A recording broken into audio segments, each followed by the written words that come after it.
السلام علیکم dear students, کیسے ہیں آپ سب؟ ہوپ فلی آپ لوگ جو ہے وہ ساتھ ساتھ سلیبس کور کر رہے ہوں گے. تو آج ہماری 4th پوائنٹ ہے دا برڈس کمپلینٹ. کمپلینٹ کا مین شکایت کرنا، فریاد کرنا، شکوہ کرنا. تو اس میں ایک پرندہ ہے جو اپنی آزادی کھو چکا ہے. اس کو جو ہے کسی انسان نے پنجرے میں قید کر دیا ہے اور وہ اس پہ بہت زیادہ دکھی ہے، اور وہ فریاد کرتا ہے، اپنی جو ہے وہ دہائی دیتا ہے کہ اس کو اس قید سے باہر نکالا جائے اور اس کی فریاد کو سنا جائے.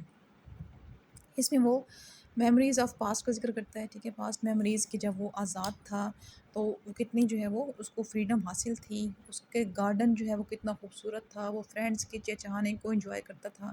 اس کا اپنا گھونسلہ تھا جس میں جو مرضی چاہتا آتا اور جاتا تھا، اور اس کے پاس فریڈم تھی. اس کو جو ہے وہ سپرنگ سیزن کو انجوائے کرتے تھے، فلاورس کو. اور اس کی ایک کلوز فرینڈ کہہ لیں یا اس کی جو ہے وہ ایک بیلوڈ کہہ لیں، محبوبہ کہہ لیں، ساتھی کہہ لیں، کامینی کا ذکر کرتا ہے اور اس کو یاد کرتا ہے کہ وہ جو ہے اس کی آواز سے اس کا گھر جو ہے وہ گونجتا رہتا تھا. لیکن اب جو ہے وہ ایک کیج میں بند ہے، ایک پنجرے میں قید ہے، اور یہاں پہ اس کی آواز بھی نہیں آتی. تو یہ ساری جو ہے وہ مزری اور امپریزنمنٹ کو، اس قید کو، اس مصیبت کو وہ بیان کرتا ہے. اس کے اوپر بہت زیادہ دکھی ہوتا ہے، افسوس کرتا ہے، اور وہ اپیل کرتا ہے کہ اس کو آزاد کیا جائے، اس کی جو ہے وہ فریاد کو سنا جائے اور اس کو جو ہے وہ اس قید سے رہائی دی جائے. تو یہ جو ہے پوئم، اگر ہم اس کو سمبولیکلی بھی دیکھیں تو ہمارے پاس جو ہے وہ یہ پوئم جو ہے وہ ریپرزینٹ کرتی ہے مسلمانوں کے ڈاؤن فال کو، کہ مسلمان جو تھے وہ برِ صغیر میں، سب کانٹیننٹ میں پہلے بالکل آزاد تھے.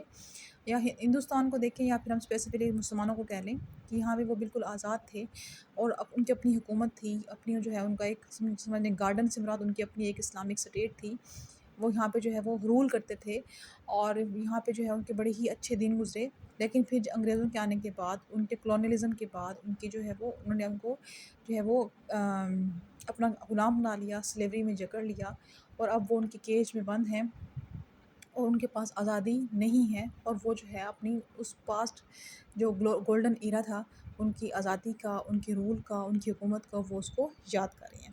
یہاں برڈ سے مراد جو ہے وہ مسلمانوں کی قوم بھی ہو سکتی ہے، جو کہ اپنے پاسٹ جو ہے وہ پاسٹ کو یاد کرتی ہے.